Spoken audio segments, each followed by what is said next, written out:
Environmentally, accountability, na mimi strength yangu sana sana iko kwa accountability. Hiyo sasa unajua kila mtu anakuwa na strength yake.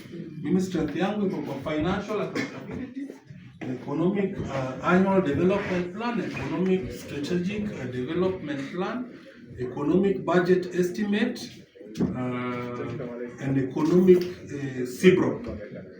Hapo ndio strength yangu iko, ambayo wakati wowote finance itakuwa inakuja, mimi hapo sasa ndio nitajaribu kufanya ili ile shilingi kidogo wamekuwekea wewe kama mwananchi wetu ikufikie.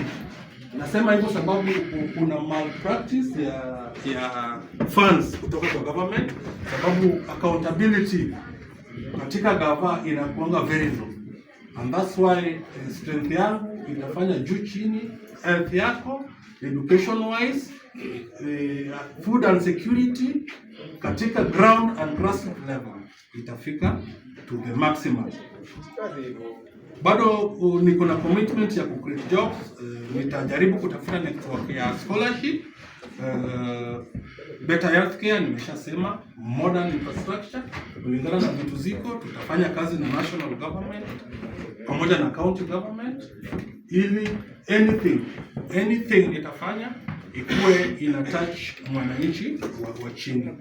Nilisema social accountability economically inahitaji kitu inaitwa honesty, transparency and openness, na hapo ndio strength yangu ipo kama bunge mtarajiwa.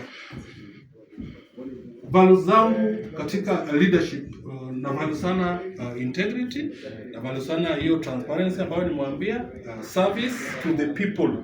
Mimi ni mfanyikazi wenu, mimi sio boss wenu, mimi ni mfanyikazi wenu ambayo na wa represent. Nyinyi ndio mnasema kama mnataka, alafu nyinyi na wa represent.